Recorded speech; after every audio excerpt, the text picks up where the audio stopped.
할렐루야. 지난주에는 우리 노예 체육대회가 있었죠. 그래서 두 팀 출전은 천공 백군 이렇게 나눠서 했는데 저희가 준우승했습니다. 준우승 2등 했습니다. 2등하고 그날도 보니까 저희 교회 분들이 상품을 많이 타가시더라고요. 그래서 황수구 집사님이 과연 이번에도 탈까 생각했는데 역시 또 이번에도 타시는 거 보면서 추첨 운운하간 우리 황수구 집사님이 가장 좋으신 것 같아요.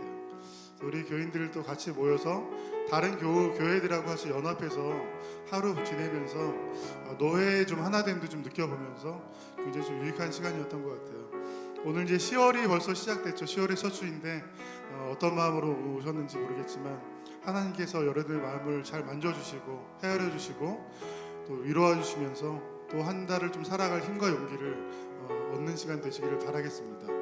여러분들 사랑합니다. 옆 사람 보면서 우리 사랑합니다 한번 인기 보내줄까요? 사랑합니다. 사랑합니다. 자, 예수 가장 귀한 그림 찬양하면서 한번 우리 나아가도록 할게요. 우리의 기도를 들으신 주님께 찬양으로 음원 돌려드리겠습니다. 예수 가장 귀한 그림. 예수 가장 귀한 그 이름 예수 언제나 기도 들으사 오 예수 나의 손 잡아주시는 가장 귀한 그 예수 찬양하기 원하네. 예수 찬양하기 원하네. 예수 처음과 마중 되시는 오 예수 날 위해 고통 당하신 가장 귀한 그 예수 왕의 왕이 되신 주. 예수 왕의 왕이 되신 주 예수 당신의 끝없는 사랑 오 예수 목소리 높여 찬양해 가장 귀한 그 이름. 찬양의 가사처럼 예수님이 가장 귀한 이름을 목소리 높여서 찬양하는 시간 되시기를 바라겠습니다. 준비되셨죠? 자, 우리 지난주에 뭐 좀 크게 하기로 했죠? 자, 찬양할 준비 되셨죠? 자, 힘차게 우리 10월의 찬양 우리 배워볼 텐데요. 말씀 앞에서라는 찬양입니다. 말씀 앞에서 운명을 걸고 말씀 앞에서 두려워 떠는 마음으로 우리 이 찬양 한번 불러봅시다.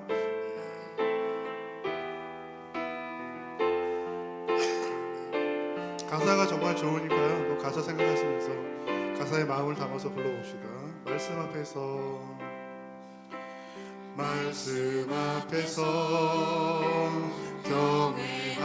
경외함으로 주께 홀로 섭니다. 생명의 말씀 읽고 순종해 주를 예배합니다. 기록된 말씀 힘이 있어서 기록된 말씀 힘이 있어서 진리로 우리 거룩해 하며 거룩한 말씀 세세 영원히 복음이 되어 말씀하시네. 하나님 말씀에 두려워 떠는 자 그 말씀에 생명을 거는 자 한 사람 찾으시는 주님의 약속을 믿어. 하나님 말씀에 운명을 거는 자 순종하며 주 따라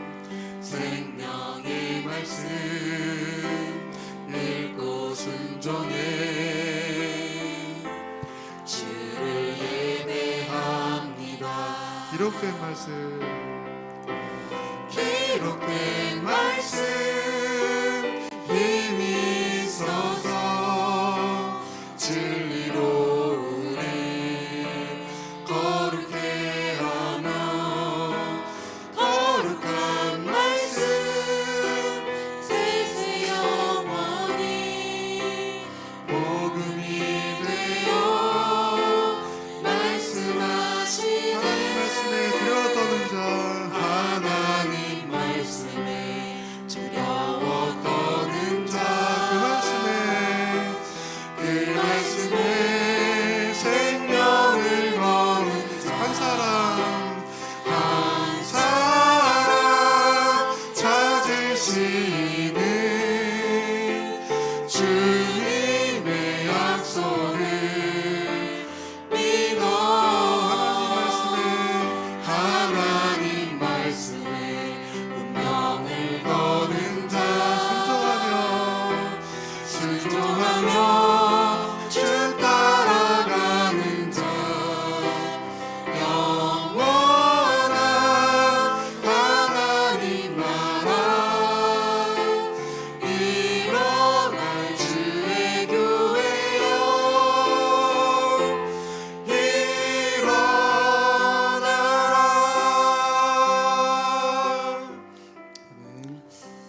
할렐루야.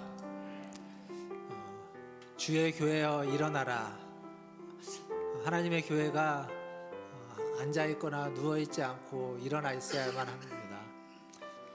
우리가 그 교회이고 여러분 한 사람 한 사람이 그 교회입니다. 오늘도 예배를 시작하면서 우리가 일어나서 함께 찬양하고 시작할 텐데 우리가 몸만 일어나는 것이 아니라 우리의 마음도 함께 일어나고 우리의 영혼도 주님을 향하여 더 한 걸음 일어나 앞으로 나아가는 이 한 시간 되기를 바라겠습니다. 다 함께 일어나셔서 함께 찬양하심으로 주일 2부 예배를 하나님 앞에 드리겠습니다.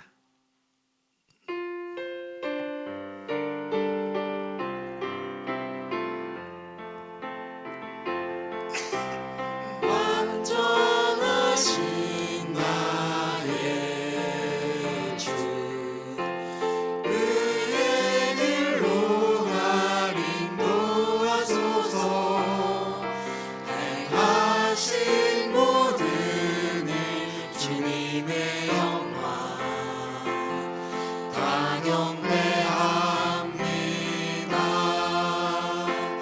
예배합니다 찬양합니다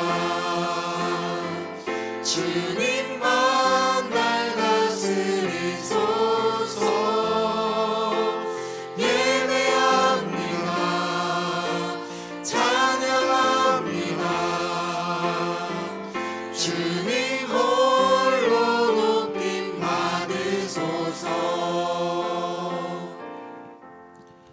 여호와께 그의 이름에 합당한 영광을 돌리며 거룩한 옷을 입고 여호와께 예배할지어다. 아멘.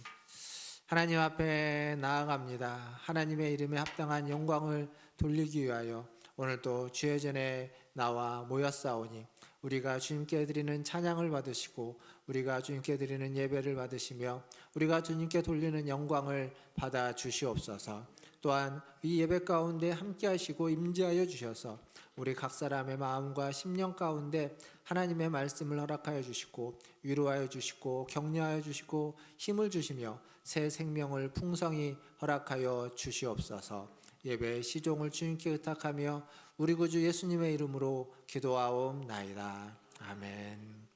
다 함께 성시교도 교독문 60번 시편 139편을 함께 교독하겠습니다. 여호와여 주께서 나를 살펴보셨으므로 나를 아시나이다.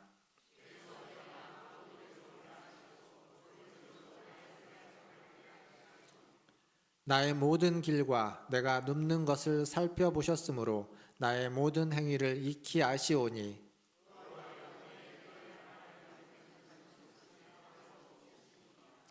내가 주의 영을 떠나 어디로 가며 주의 앞에서 어디로 피하리이까?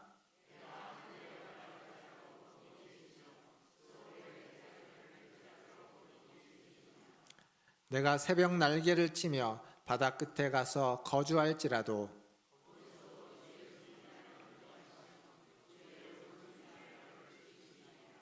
하나님이여 나를 살피사 내 마음을 아시며 나를 시험하사 내 뜻을 아옵소서. 나를 영원한 길로 인도하소서. 아멘. 사도신경으로 신앙을 고백합니다.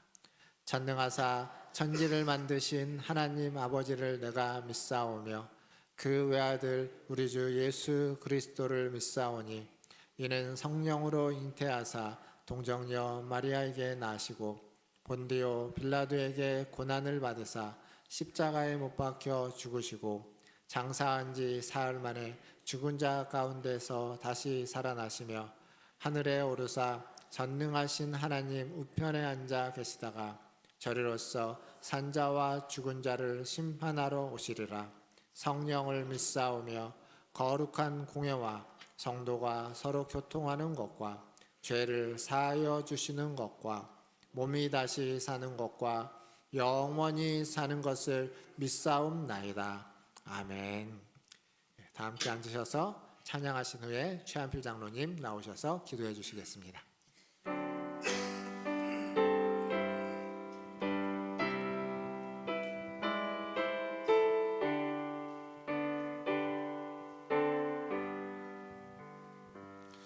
큰 영광 중에 계신 주 나 찬송합니다.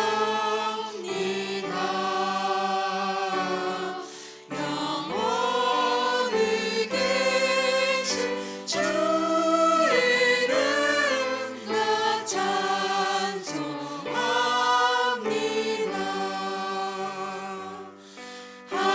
한없이 크신 능력을 나 찬송합니다. 참되고 깊은 그 언약 나 찬송합니다. 온 천지 창조하시나 그 말씀이 미서 영원히 변치 않는 줄 나 믿사옵니다.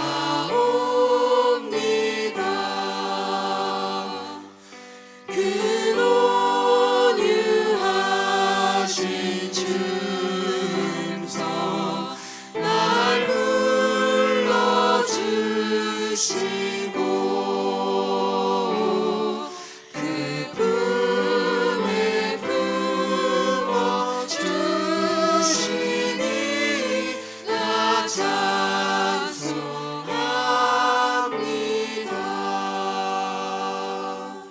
아멘.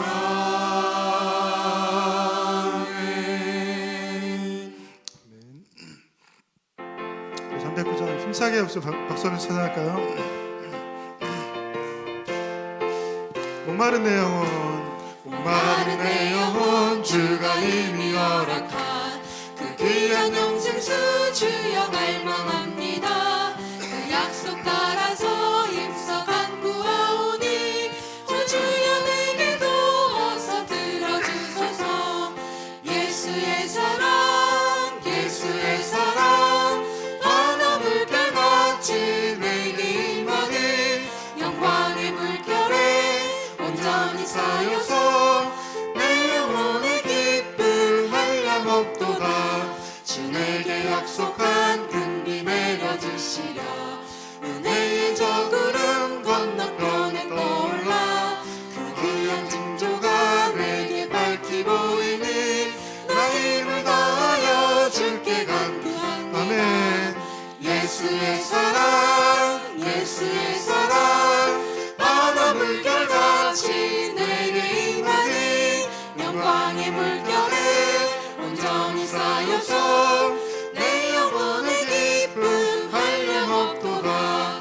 은혜의 위에 지금은 좋게 내려 구원의 큰 강물 흘러차고 넘쳐서 내 주한 모든 죄 모두 씻어버리니 나 지금 은혜를 충만하게 받았네. 예수의 사랑 예수의 사랑 바다 물결같이 내게 임하니 영광의 물결에 온전히 쌓여서 내 영혼의 깊은 한량 없도다. 그 차고 넘치는 주의 은혜의 물결 힘차게 밀려와 내게 만족합니다. 오 할렐루야로 주를 찬송하오니 내 마음의 기쁨이 항상 충만합니다. 예수의 사랑 예수의 사랑 바다 물결같이 내게 임하니 영광의 물결에 온전히 쌓여서 내 영혼의 기쁨 예수의 사랑 예수의 사랑 예수의 사랑 바다 물결같이 내게 임하니 영광의 물결에 온전히 쌓여서 내 영혼의 기쁨 한량 없도다. 아멘.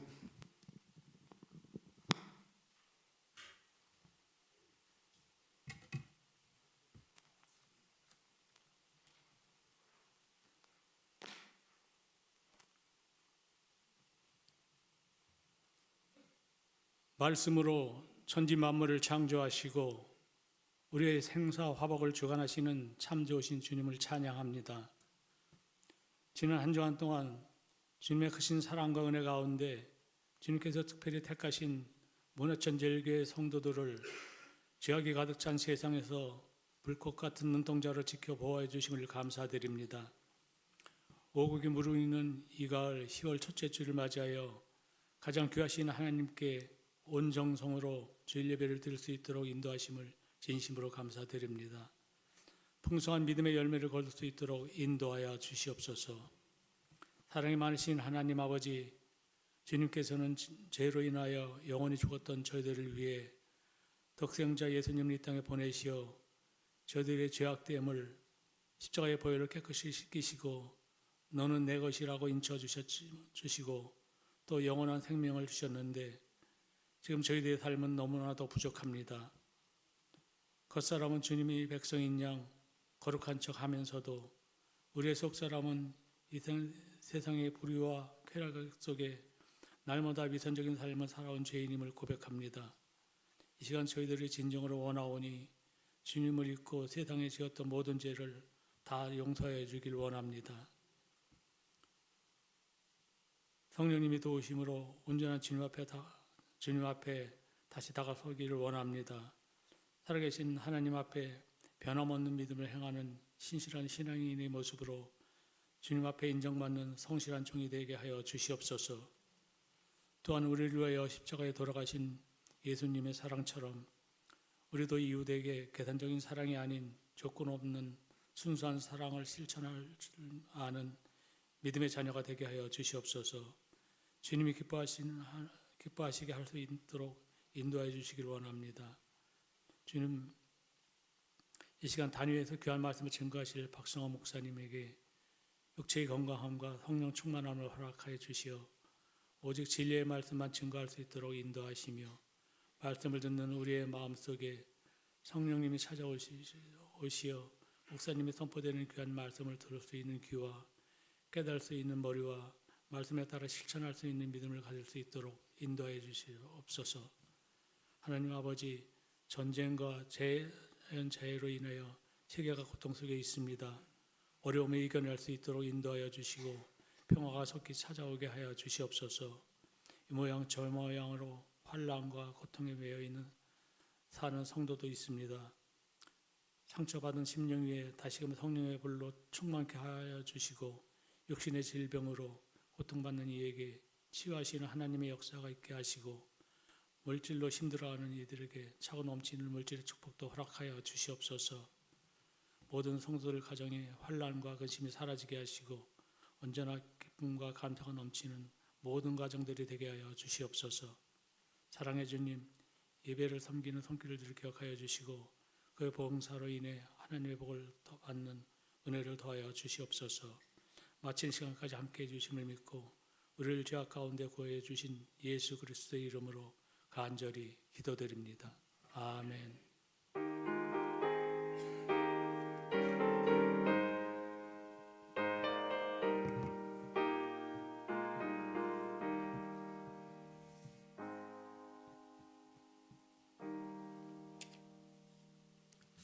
교회 소식 전해드리겠습니다. 지난주에 저희가 새벽에 함께하는 예배로 예배를 드렸고 또 주중에 우리 체육대회가 있었죠. 노예 체육대회가 있었습니다. 함께해 주신 우리 성도님들께 감사를 드립니다. 오늘은 예배 후에 재직회로 모이겠습니다. 우리 재직분들은 2부 예배 마치고 자리에 남아주시면 감사하겠습니다. 그리고 이번 주간은 39주차 성경 통독입니다. 마태복음에서 마가복음 15장 말씀까지 통독해 주시기를 바라겠습니다. 화요일 날 노예 정기회가 있습니다. 10시에 능곡중앙교회에서 있고요. 저와 우리 성대진 목사, 강인구 장로가 총대로 참여하게 됩니다. 교우동정입니다.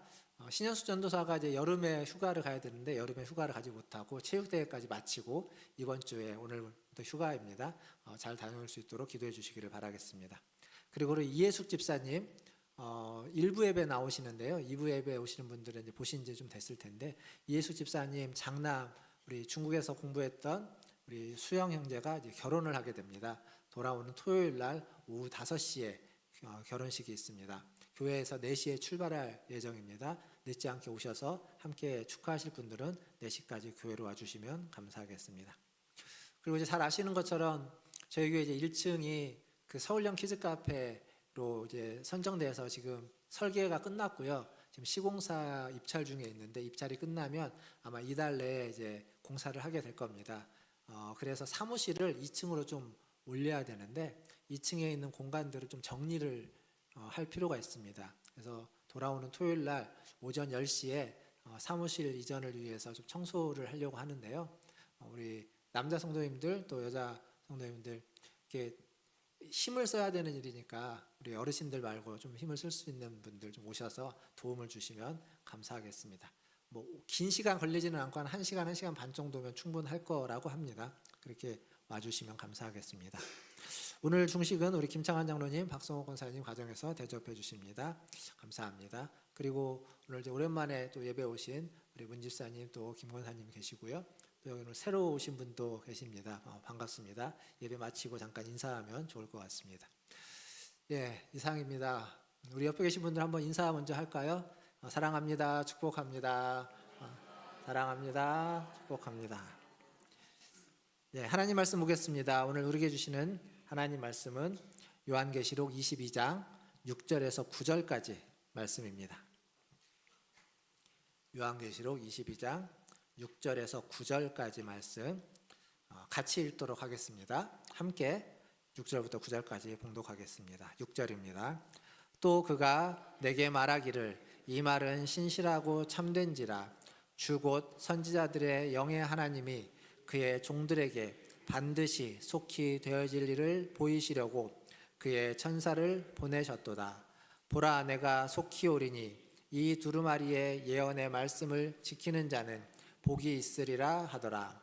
이것들을 보고 들은 자는 나 요한이니 내가 듣고 볼 때에 이 일을 내게 보이던 천사의 발 앞에 경배하려고 엎드렸더니 그가 내게 말하기를 나는 너와 내 형제 선지자들과 또 이 두루마리의 말을 지키는 자들과 함께 된 종이니 그리하지 말고 하나님께 경배하라 하더라.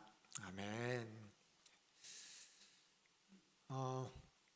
지난 목요일 날 체육대회가 있었죠. 체육대회 오신 분들 이제 많이 계시는데 체육대회 오신 분들에게는 즐거운 시간이셨죠?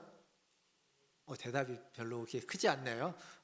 1부 때도 이것보다 컸던 것 같은데 체육대회 즐거우셨습니까? 네. 그게 이제 체육대회 내에도 제가 보니까 되게 즐겁게 하시는데 체육대회가 또 끝날 때 경품을 굉장히 많이 준비했더라고요. 심지어 이제 경품을 받지 못하신 분들도 나갈 때는 모두가 다 하나씩 들고 갈 수 있도록 준비를 해주셨습니다. 그러니까 뭐든요 시작도 좋아야 되는데 끝이 좋아야 됩니다. 우리가 지금 계시록 말씀을 보고 있습니다. 계시록 말씀을 이제 제가 찾아보니까 언제부터 계시록을 시작했냐면 작년 10월에 시작했습니다. 이제 다음 주까지 하면은 만 1년이 되는데, 근데 오늘 보시면 알겠지만 33번째잖아요. 한 20번 가까이는 절기를 비롯해서 다른 시간, 우리가 올 초에 그 소그룹 성경 공부 때문에 다른 주제로 또 5주간 다른 말씀을 나누기도 했고요. 그렇게 해서 봤는데 이제 거의 끝나갑니다. 마지막은 오늘이 마지막은 아니에요. 한 다음 주, 그 다음 주까지 이제 이어질 것 같긴 하는데, 근데 여러분 계시록 말씀, 요한계시록을 처음부터 끝까지 성경 공부를 하거나 설교를 들은 적이 있으신가요? 신앙생활 하면서? 그렇게 많지 않을 겁니다. 그러니까 2단에 가지 않으셨다면, 2단에 가면 2단인 요한계시록을 열심히 공부하는 데가 많은데, 일반 교회에서는 그렇게 많이 요한계시록 말씀을 전하지도 않고, 전한다 할지라도 전체를 전하는 경우가 많지 않은데, 이제 여러분들 덕분에 처음부터 끝까지 이제 하게 되었습니다. 요한계시록뿐만 아니라 요한계시록 전에 레위기 설교를 했는데, 그 레위기도 처음부터 끝까지 우리가 말씀을 봤죠. 그 말씀도 그렇게 처음부터 끝까지 보는 경우가 흔치는 않습니다. 근데 어쨌거나 처음도 중요한데 끝이 중요해서 끝을 잘 맺어야 되는데, 이제 오늘부터 살펴볼 부분이 요한계시록의 마지막 부분. 그러니까 결론은 사실 21장에서 끝났고 22장은 소위 말하는 에필로그라고 하는 이제 마무리하는 내용인데, 이 에필로그에 가장 중요한 특징이 하나 있습니다. 그게 뭐냐면 맨 앞에 시작하는 1장의 프롤로그라고 할 수 있는 서론과 굉장히 닮았다는 겁니다. 한번 확인을 해볼 텐데, 계시록 1장 1절에서 3절까지 말씀, 화면을 보고 우리 자막을 보면서 한번 같이 읽어보도록 하겠습니다. 계시록 1장 1절에서 3절까지 같이 읽겠습니다. 시작. 예수 그리스도의 계시라. 이는 하나님이 그에게 주사 반드시 속히 일어날 일들을 그 종들에게 보이시려고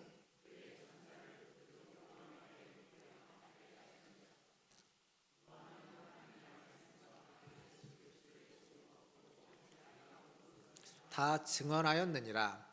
이 예언의 말씀을 읽는 자와 듣는 자와 그 가운데 기록한 것을 지키는 자는 복이 있나니 때가 가까움이라. 아멘. 이 말씀과 아까 여러분이 읽었던 22장 6절과 7절 말씀이 굉장히 닮았습니다. 그러니까 하나님의 말씀이 계시다, 참되고 진실하다라고 하는 이야기, 그리고 그 말씀은 속히 되어질 일에 대한 이야기다, 때가 가까웠다, 이런 얘기들. 그리고 이 말씀, 이 예언의 말씀을 1장에서는 읽는 자와 듣는 자와 지키는 자, 22장에서는 지키는 자라고 이야기하고 있지만, 자는 뭐가 있다? 복이 있다. 복에 대한 선언이 있습니다. 그러니까 사도 요한은요, 계시록 시작할 때 제가 앞부분에 여러 번 반복해서 그런 말씀을 드렸는데, 이게 환상을 보고 쓴 성경이긴 하지만 환상을 보고 환상의 내용을 두서없이 쓰지 않고 굉장히 논리적이고 조직적으로 어떤 구조를 가지고 전달하기 위해서 계시록을 썼다, 그렇게 말씀을 드렸습니다.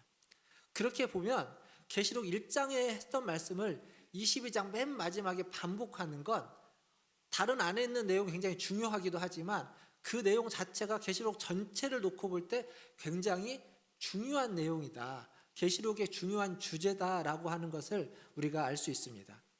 그러니까 계시록 전체의 주장은, 어쩌면 주제는 1장과 마지막 22장에 있는 중복되고 있는 내용을 살펴보면 된다라는 거죠. 그래서 이제 오늘부터 이 에필로그 부분을 살펴볼 때 굉장히 에필로그 안에 여러 가지 주제들이 나와요. 오늘은 두 가지 주제, 그 중에 하나를 살펴볼 텐데, 그 두 가지가 뭐냐면 하나는 진정성입니다. 진정성. 그리고 두 번째는 임박성, 긴급하다, 긴급성이라는 겁니다.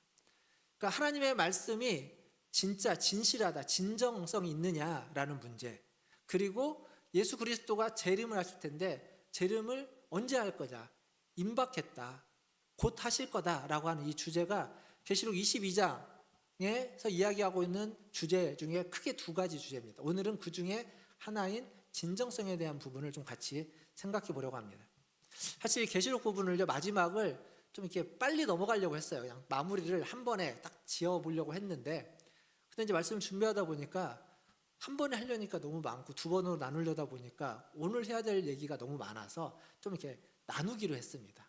좀 잘 나누더라도 좀 잘 들어주시면 좋을 텐데, 아까도 말씀드렸지만 체육대회 목요일 날 있었는데 우리 이제 개회 예배를 드리고 체육대회 시작할 때 우리 성도님들 안에서 이제 팀복을 입고 열심히 운동회를 하는데, 저는 목사님들이 불러가지고 이제 밖으로 나왔습니다. 밖으로 나와서 그 옆에 앉아가지고 목사님들하고 이런저런 얘기를 좀 한참 했는데, 여러 얘기들 중에 어떤 얘기가 또 있었냐면 교회에 대해서, 그리고 교회의 좀 젊은 세대들에 대한 이야기들을 목사님이 하셨는데, 젊은 세대들에게 중요한 화두, 중요한 주제가 뭐냐라고 했을 때 한 목사님이 진정성이라는 얘기를 했습니다. 진정성.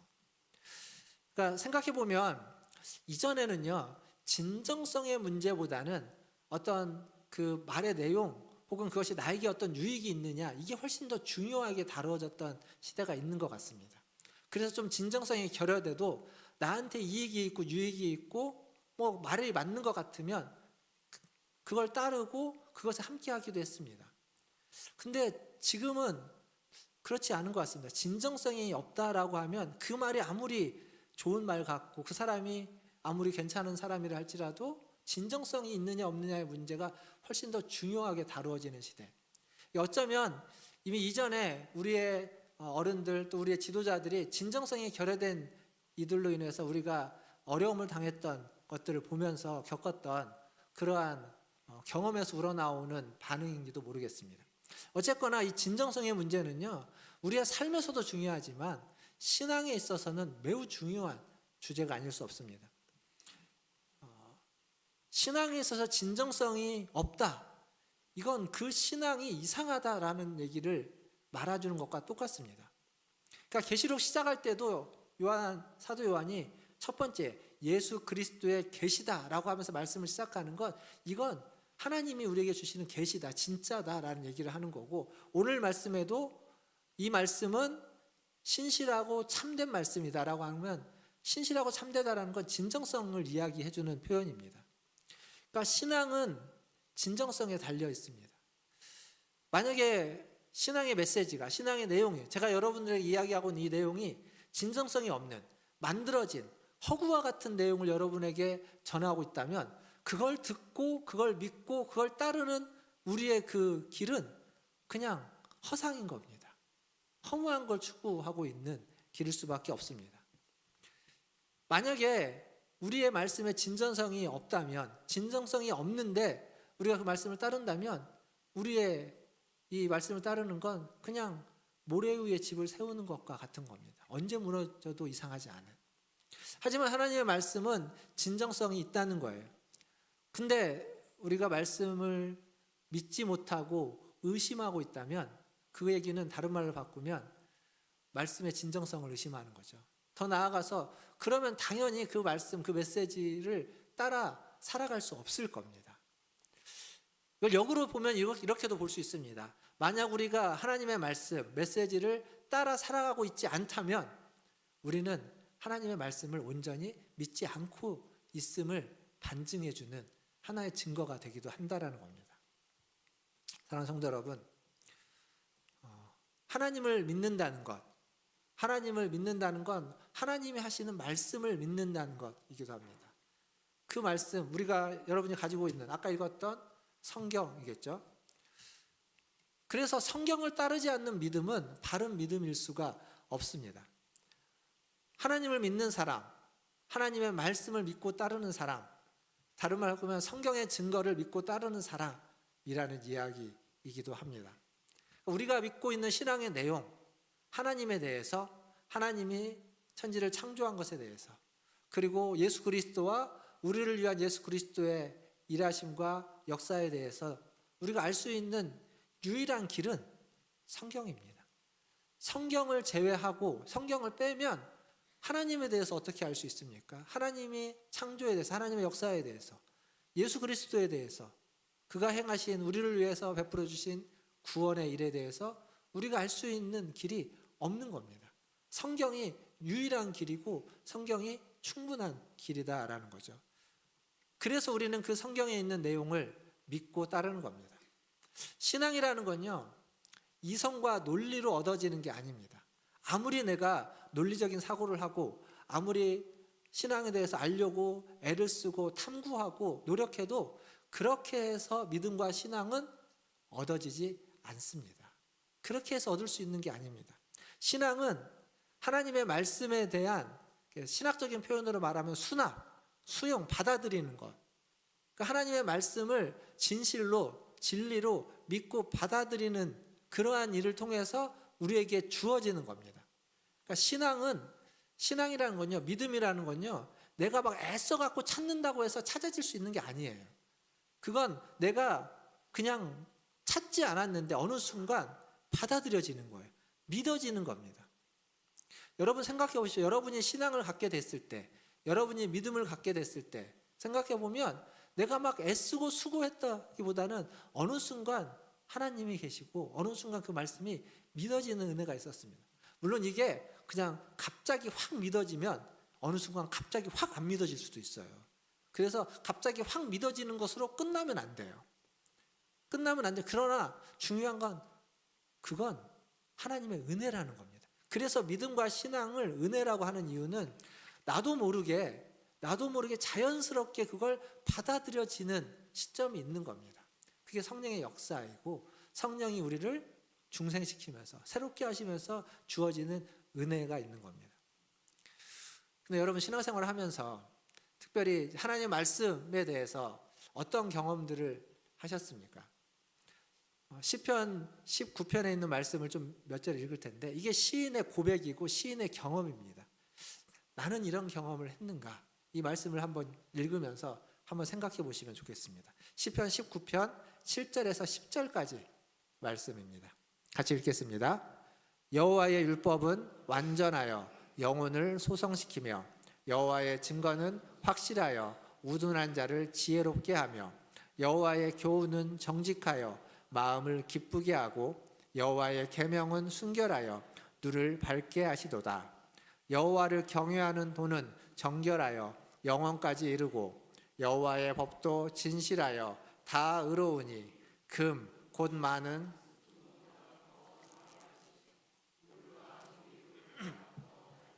아멘. 여기 여호와의 율법, 증거, 교훈, 계명 다른 말을 쓰고 있지만 다 말씀입니다. 여러분 이 시인이 고백한 것처럼 여러분도 고백할 수 있으십니까?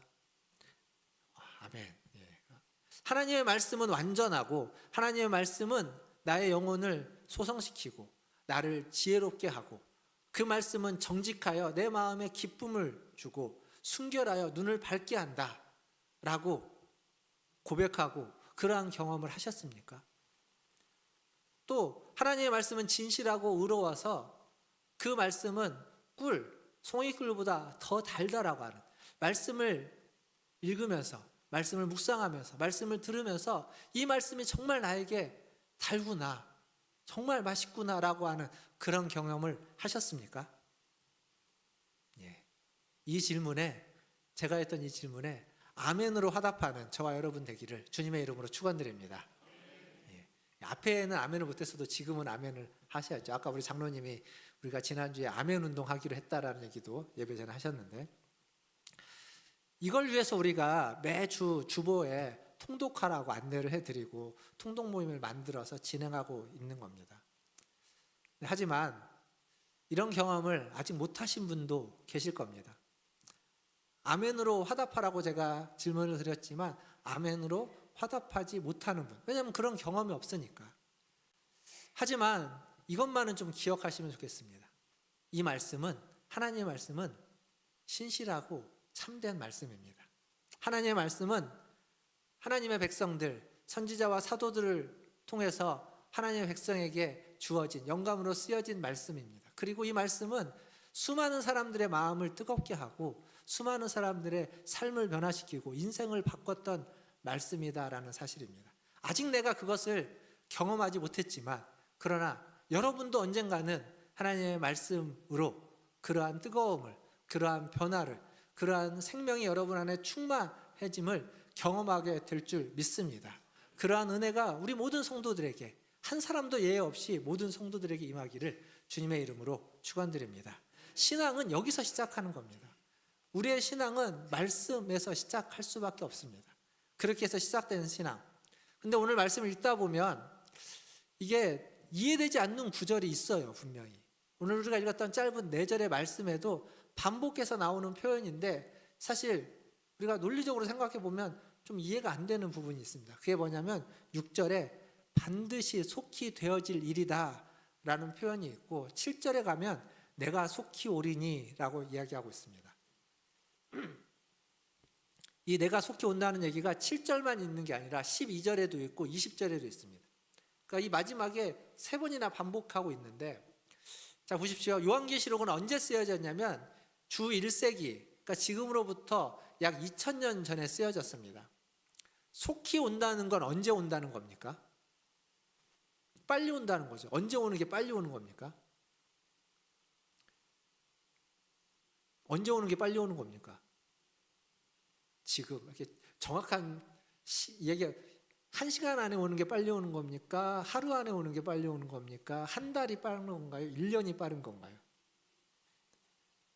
2000년 동안 안 왔다는 건 빨리 온다는 얘기입니까? 늦게 온다는 얘기입니까? 그러니까 이게 지금 우리가 이해할 수 없는 표현인 거예요. 분명히 성경은 속히 오리라, 속히 되어질 일이라고 했는데 아직 2000년이 지났어요. 그러니까 이게 우리가 가지고 있는 이해로는 이게 설명할 수 없는 얘기입니다. 근데 이걸 사도 베드로가 베드로후서에 이 말씀을 직접적으로 설명하고 있습니다. 베드로후서 3장 8절과 9절 말씀, 그것도 같이 읽어보도록 하겠습니다. 3장 8절 9절 같이 읽겠습니다. 시작. 사랑하는 자들아, 주께는 하루가 1000년 같고 1000년이 하루 같다는 이 한 가지를 잊지 말라. 주의 약속은 어떤 이들이 더디다고 생각하는 것 같이 더딘 것이 아니라 오직 주께서는 너희를 대하여 오래 참으사 아무도 멸망하지 아니하고 다 회개하기에 이르기를 원하시느니라. 아멘. 하나님께는 1000년이나 만년이나 그냥 하루 한순간과 같다는 겁니다. 우리에게는 굉장히 긴 시간, 속히라고 하는, 빨리라고 하는 말에 적합하지 않은 시간이 맞는 얘기지만, 하지만 하나님께는 그렇지 않다는 거예요. 근데 그러면 하나님이 더디 오는 것이 맞지 않느냐라고 했는데, 지금 베드로는 뭐라고 말하냐면 더디 오는 게 아니라 기다리고 있다는 거예요. 무엇을 기다리냐면 너희가 아무도 멸망하지 않고 돌이켜 회개하기를 기다리고 있다는 겁니다. 그러니까 하나님이 지금 금방 올 수 있어요. 내일이라도 올 수 있습니다. 내일이라도 모든 게 다 끝날 수 있지만 내일 오지 않고 하루를 딜레이시키고 1년을 딜레이시키고 미루는 이유는 우리 때문이라는 겁니다. 여러분 때문이라는 겁니다. 우리가 아무도 멸망하지 않게 하기 위해서, 할 수만 있다면 모든 사람을 다 구원하고 회개에 이르게 하기 위해서 참고 기다리고 있다는 겁니다. 근데 그걸 더디 온다고 이야기할 수 있는가요? 그렇지 않습니다. 때를 기다리고 있어요. 우리가 다 돌아올 때를, 믿음을 가질 때를. 그게 이 말씀에서 우리가 이해할 수 없는 표현이 있지만 그 말씀을 받아들일 수 있는 이유이기도 합니다. 그리고 이러한 하나님의 말씀은 7절에 이렇게 이어집니다. 같이 한번 7절을 다시 읽어보겠습니다. 아까 읽었지만 7절 말씀입니다. 시작.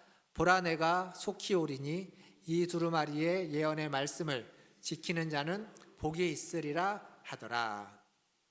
아멘. 1장 3절에는 이 예언의 말씀을 읽는 자와 듣는 자와 지키는 자가 복이 있다 이렇게 얘기하고 있습니다. 근데 22장에는 지키는 자가 복이 있다 이렇게 이야기합니다. 두 개의 차이가 있죠. 근데 이게 뭐 별로 큰 차이가 아닙니다. 왜냐하면 1장에는 계시록 말씀을 읽어야 됩니다. 그리고 들어야 됩니다. 근데 22장은요? 22장을 지금 읽고 말씀을 듣고 있다는 건 1장부터 21장까지 얘기를 읽었거나 1장부터 21장까지 얘기를 들었다는 얘기입니다. 우리는 지금 다 이렇게 여러분들 다 개인적으로 성경을 가지고 있어서 1장을 안 보고도 21장, 22장을 얼마든지 펼쳐 볼 수 있지만 1세기에는 이게 안 됩니다. 1세기에는 그냥 딱 하나만 있어요. 하나의 편지만 있는 겁니다. 하나의 서신을 받아서 그 서신을 가지고 사람들을 모아놓고 읽었습니다. 그래서 22장을 들으려면 1장부터 21장까지를 들어야 되는 겁니다. 그래서 읽는 자와 듣는 자라는 얘기는 이미 다 그 자리에 22장을 듣는 자에게는 해당되지 않는 얘기니까 지키는 자가 복이 있다. 결국 이 얘기는 뭐냐면 읽는 것, 듣는 것도 중요한데 가장 핵심은 지키는 데 있다라는 겁니다. 지키는 데. 예수님도 산상수훈에서 그런 말씀을 하죠. 말씀을 듣고도 행하지 않는 자는 기초를 모래 위에 두고 집을 세우는 자다. 금방 무너진다는 겁니다. 예수님만 그런 말씀을 하신 게 아니라 야고보서에 가면 야고보 사도도 같은 얘기를 합니다. 야고보서 1장 23절에서 25절입니다. 이것도 한번 같이 읽어보겠습니다. 23절 시작. 누구든지 말씀을 듣고 행하지 아니하면 그는 거울로 자기의 생긴 얼굴을 보는 사람과 같아서 제 자신을 보고 가서 그 모습이 어떠했는지를 곧 잊어버리거니와 자유롭게 하는 온전한 율법을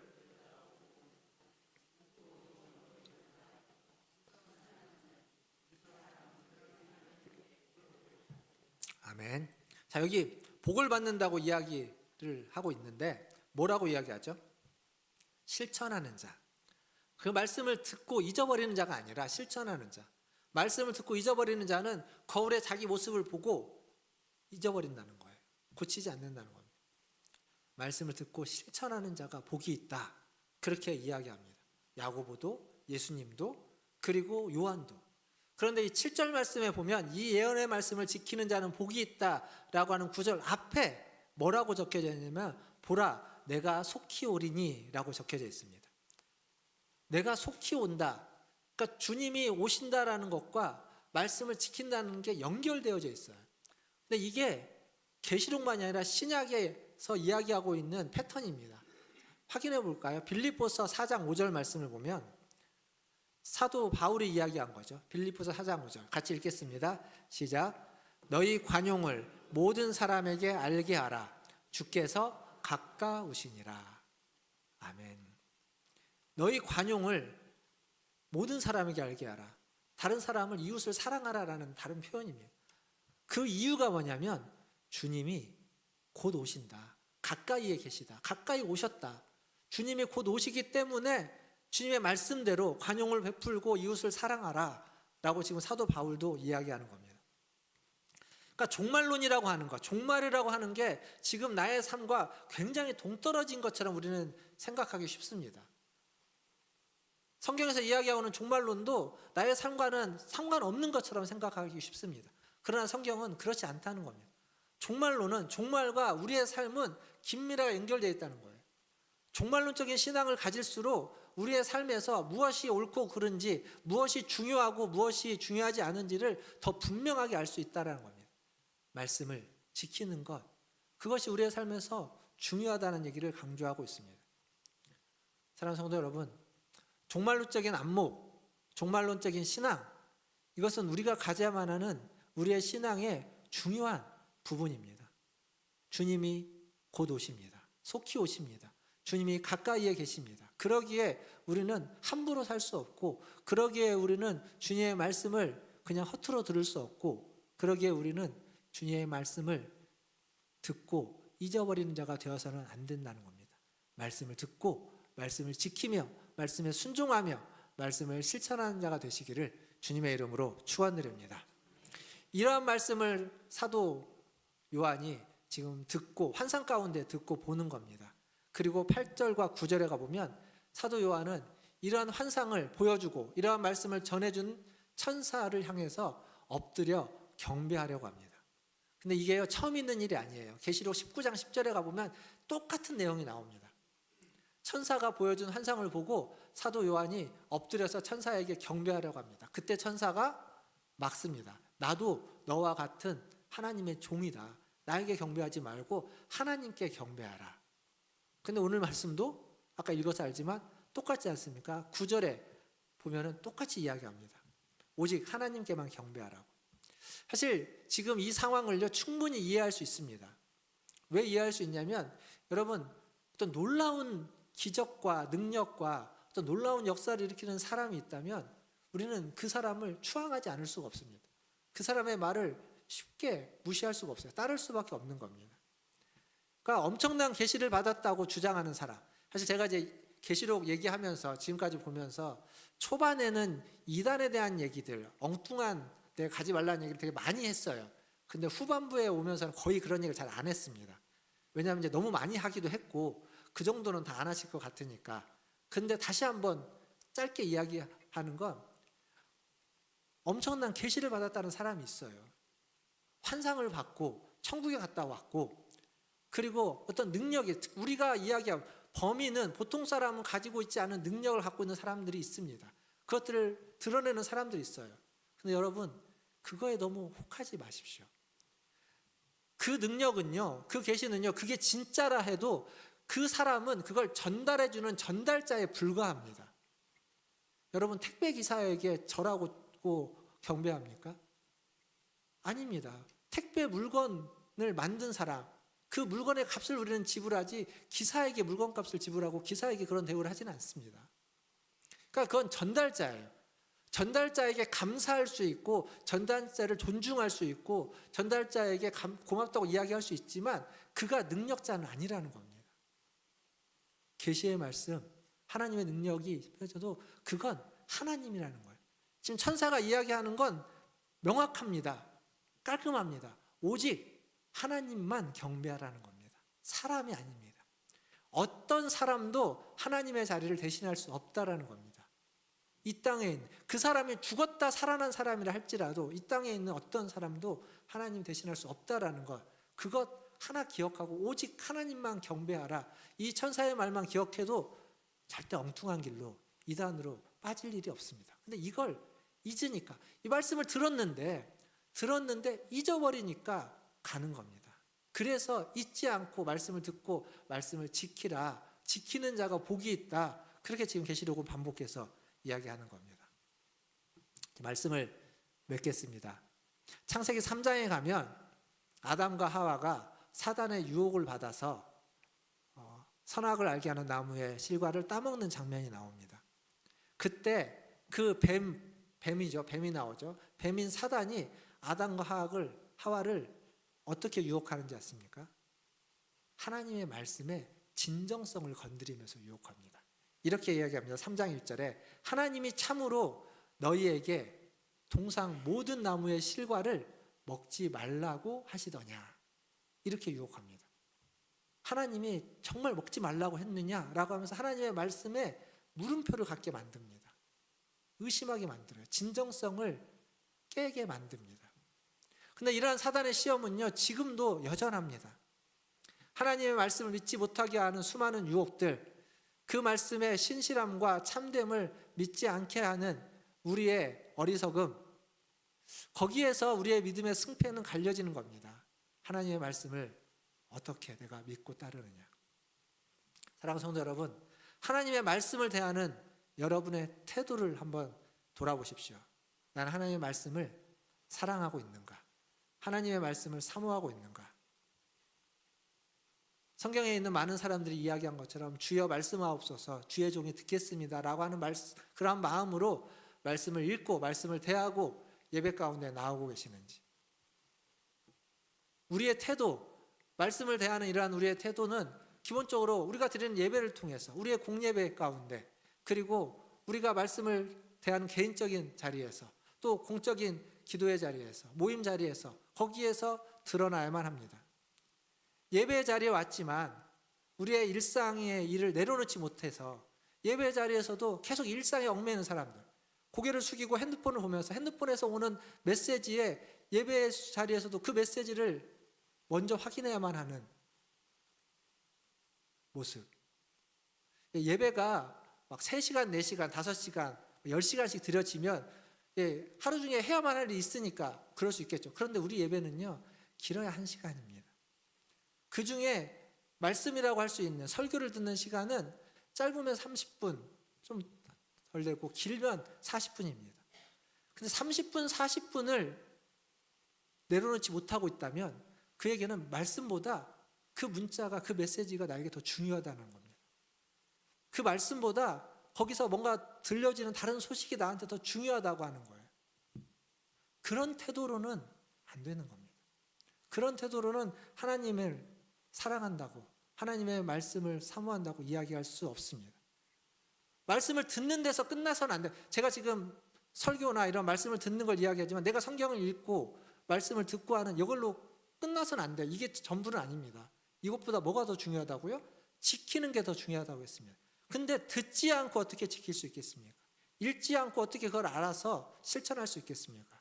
그래서 듣고 읽는 것, 그걸 이야기하는 거예요. 근데 거기에서 머무르는 게 아니라 듣고 읽고 깨닫고 알았던 것을 여러분의 삶의 자리에서, 일상의 자리에서 실천하고 순종하고 시행해야만 한다는 겁니다. 왜요? 보라 내가 속히 오리니, 주님이 속히 오신다고 말씀하셨기 때문입니다. 보라 내가 속히 오리니, 이 두루마리의 예언의 말씀을 지키는 자가 복이 있다 라고 주님이 말씀하셨습니다. 마지막으로 권면합니다. 종말론적인 신앙을 가지십시오. 종말론적인 신앙은 우리의 신앙의 본질과 가까운 신앙입니다. 그리고 매일의 삶에서, 여러분의 매일의 일상 속에서 종말론적인 안목을 가지고 하나님의 말씀을 듣고 말씀을 읽고 그 말씀을 지켜 행하십시오.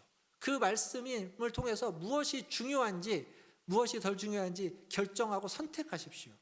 그리고 결정하고 선택한 대로 살아가십시오. 신실하고 참되신 말씀의 근거로 그렇게 살아가시면 주님이 속히 곧 오실 줄 믿습니다. 기도하겠습니다. 오늘 말씀을 기억하면서 보라 내가 속히 오리니 이 두루마리의 예언의 말씀을 지키는 자는 복이 있으리라. 복이 있다라고 이야기합니다. 복을 싫어하는 분 아무도 안 계실 겁니다. 근데 그 복이 이 말씀을 지켜야 할 때 우리에게 주어진다라고 이야기합니다. 주님이 언제 오실지 모릅니다. 주님이 오시기 전에, 주님이 가까이 계시기에 여러분이 알고 있는 말씀, 새로운 걸 찾지 않으셔도 됩니다. 계시록에 있는 내용이 아니어도 됩니다. 성경에 있는 수많은 말씀들이 우리가 어떻게 살아야만 하는지, 어떤 삶을 살아야만 하는지를 권면하고 요구하고 명령하고 또 부탁하고 있습니다. 그러한 삶을 사시면 됩니다. 그 말씀에 실천하시면 됩니다. 오늘 우리 함께 기도할 때 하나님, 주님의 말씀을 듣게 하시고 주님의 말씀을 깨닫게 하시고 그리고 그 말씀을 지키며 그 말씀에 순종하며 살아가게 하여 주시옵소서. 매일의 삶에서 무엇이 중요한지 깨달아 알게 하시고 그 중요한 것을 선택하고 결정하고 그것을 행할 수 있는 믿음과 용기와 담대함을 주시옵소서. 주님이 오시는 그날까지 계속 지속하여서 이러한 신앙을 가지게, 종말론적인 신앙을 가지고 살아갈 수 있게 하여 주시옵소서라고 같이 한 목소리로 기도하며 나아가겠습니다. 기도하겠습니다. 하나님 아버지, 하나님의 은혜 가운데 아버지 하나님 나왔습니다. 하나님의 도우심을 구하며 나왔습니다. 하나님을 바라보며 나왔습니다. 하나님을 의지하며 나왔습니다. 주님 우리를 받아 주시옵소서. 하나님 우리의 성도들을 받아 주시옵소서. 하나님 우리의 예배를 받아 주시고 우리의 기도를 받아 주시옵소서. 그리하여서 하나님의 말씀을 듣고 그 말씀을 마음에 새기고 그 말씀을 지며 그 말씀을 따라 살아가는데 부족함이 없게 하여 주시옵소서.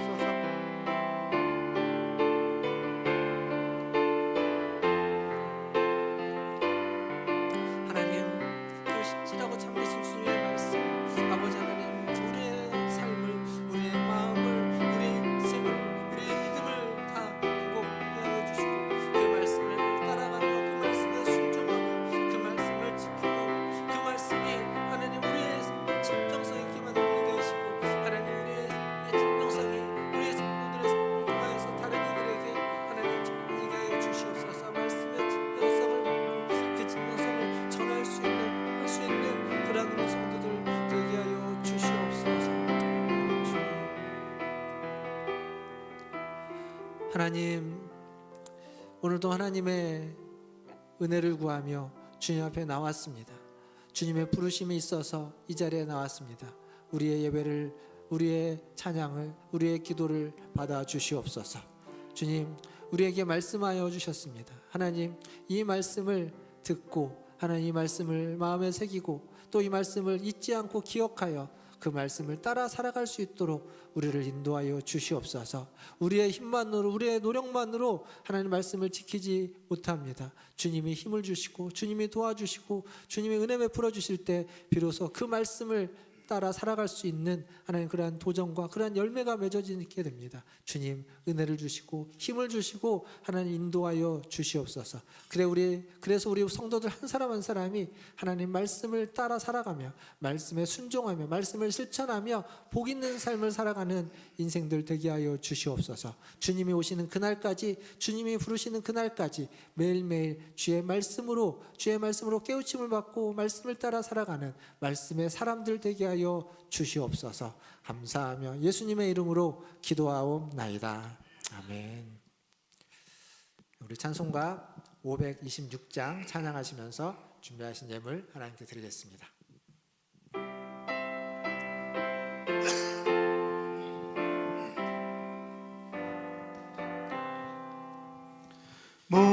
목마른 자들아 다 이리 오라. 이곳에 좋은 샘 흐르도다. 힘쓰고 애씀이 없을지라도 이 샘에 오면 다 마시겠네. 이 샘에 솟는물 강같이 흘러 온 천하 만국에 다 통하네. 빈분하기 전에 분별이 없이 다 와서 쉬고 또 마시겠네. 생명수 샘물을 마신 자마다 목 다시 마르지 아니하고 속에서 솟아나 생수가 되어 영원히 솟아 늘 다 함께 일어나셔서 4절 찬양합니다. 이 샘의 이름은 생명의 샘물. 저수정빛같이 늘 맑도다. 어린 양 보좌가 근원이 되어 생명수 샘이 늘 그치지 않네. 아멘. 기도하겠습니다. 하나님, 목마른 우리에게 생명의 물을 허락하여 주시고 그 생명의 물로 우리의 목마름을 해갈시키며 우리의 삶을 윤택하게 하며 우리의 삶에 풍요와 풍성한 은혜를 허락하여 주시니 감사합니다. 매일매일 그 생명수 샘물이 우리에게 차고 넘치고 하나님 넘쳐 다른 이들에게 흘러갈 수 있도록 은혜 베풀어 주시옵소서. 하나님, 오늘 또 주님 앞에 나올 때 감사함으로 하나님 기쁨으로 주님 앞에 나올 때 빈손으로 오지 않고 주신 물질 중 일부를 구별하여 주님께 드렸습니다. 주님, 이 예물이 쓰이는 곳마다 생명의 물이 넘쳐나게 하여 주시고 말씀의 역사가 있게 하여 주시고 하나님 말씀으로 새로워지고 말씀으로 변화되어지고 말씀을 이루어가는 하나님, 그러한 놀라운 하나님의 역사가 일어나게 하여 주시옵소서. 더불어서 하나님, 이 예물을 드린 우리 성도들의 손길 위에, 그들의 인생 위에, 그들의 하는 모든 일과 가정 위에 복의 복을 더하시사 하나님 말씀에 축복이 있게 하여 주시고 생명수가 넘치는 축복이 있게 하여 주시고 하나님, 그 축복이 그 가정을, 그 삶을 타고 넘쳐서 다른 이들에게, 다른 가정들에게, 하나님 우리 주변에게 흘러갈 수 있도록 그 은혜를 더하여 주시옵소서. 주신 복이 나만의 복이 아니라 우리의 복이 되게 하여 주시고, 주신 은혜가 나만의 은혜가 아니라 우리의 은혜가 되어서 함께 그 복을, 그 은혜를 나누는 우리 모든 문화촌제일교회 성도들 되게 하여 주시옵소서. 오늘 예배에 나온 모든 자들을 축복하며 부득이하여 드리지 못한 손길이 있습니까? 그들에게도 자비와 긍휼을 베풀어 주시고, 하나님 그의 마음에, 그의 속에, 그의 삶에 하나님 앞에 드리고자 하는 마음과 기쁨과 즐거움과 드릴 수 있는 물질을 허락하여 주셔서 기쁨으로 드릴 수 있는 은혜와 복을 더하여 주시옵소서. 모든 것을 주의 손에 의탁하며 오늘 또 우리와 함께 하시는 주님께 찬송과 존귀와 영광을 올려드리며 우리 구주 예수님의 이름으로 기도하옵나이다. 아멘. 지금은 우리를 위하여 십자가에 달려 돌아가신 우리 구주 예수 그리스도의 은혜와 우리를 사랑하시는 하나님 아버지의 크신 사랑하심과 우리와 함께 하시는 성령 하나님의 위로교통 충만함이 생수를 갈구하며 주님의 말씀의 은혜를, 그 말씀을 사모하고 말씀을 위하여 살아가고 말씀으로 힘을 내는 우리 문화촌교회 모든 성도들 위에와 그들의 자녀손들과 가정과 직장과 일터 위에, 또 주의 말씀을 들고 주의 복음을 전하며 주의 뜻을 전하는 사역자들과 선교사님들 위에 주의 은혜를 필요로 하고 주의 도움을 필요로 하며 주의 말씀에 힘을 얻기를 소망하는 재난당한 자, 환난당한 자, 고통 가운데 있는 자, 전쟁과 지진과 그 아픔 가운데 있는 모든 주의 백성들 위해 이제로부터 영원토록 함께 있을지어다. 아멘.